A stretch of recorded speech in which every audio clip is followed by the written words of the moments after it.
Masker. You're the one who's always dragging wild animals into the town, right? Leonard said. No, Fell said. Parch hopped from the seat to the back of the horse, nearly startling it. Leonard glanced at the lesser unicorn, then at Fell. But not always, Fell amended. We've got a troublemaker we think might be yours. When'd he show up? She. We think anyway, and she showed up this morning. Not mine, then. I've been doing a vault dive since yesterday. Leonard took off his watchman's cap and rubbed his thinning hair to his face and back again. Look, she's a handful, and we've been arguing with the beast wrangler about whose job it is to keep her locked up. He says she's not his problem because she can talk a little.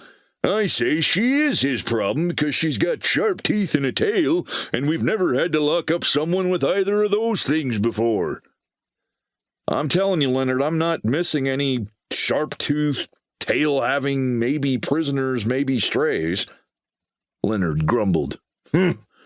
Remember last month when someone broke through a door at the refinery and ate a bunch of wheat mash? Remember when we didn't come pounding on your door and demanding you keep a better eye on your little magic goat there? Now it was Fell's turn to grumble. Fine, I'll take a look, he said. He pulled the wagon alongside the watch house and tied off the reins. Leonard opened the door and led him inside.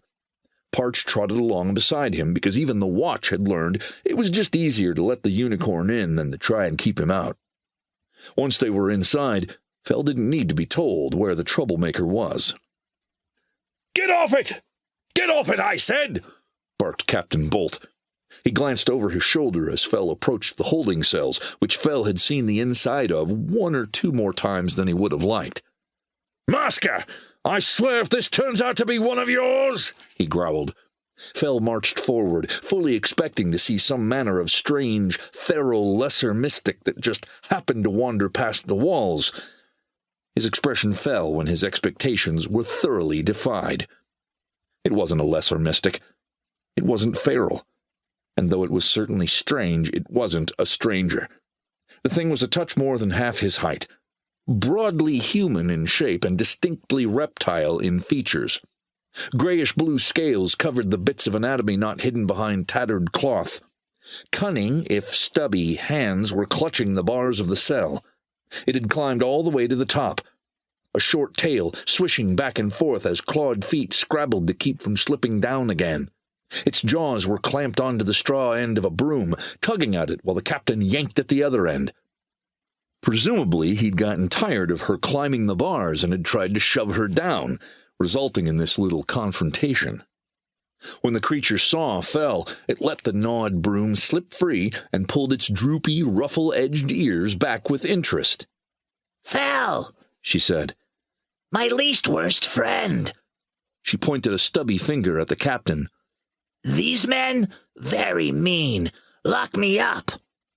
"What for?" "Nothing," she said. "So, you do know this thing," the captain said. "I knew something this irritating could only be one of your pets." "She's a kobold. Her name's Taya, and she's not one of my pets," Fell said. Taya nodded. "Yes, not pet. Friend." All the tightness and stress that had been eased away by the uneventful vault raid gnarled up Fell's neck and back. "What'd she do?"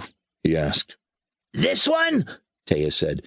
"This one did—" Fell shushed her before she could confess anything. "I'm not asking you what you did. I'm asking them what you did," he said. "She doesn't need to do anything. Look at her," the captain said. "We can't have something like that walking the streets in the city. It'll cause panic." "We both know the people who come pouring out of the taverns every night are more dangerous than she is."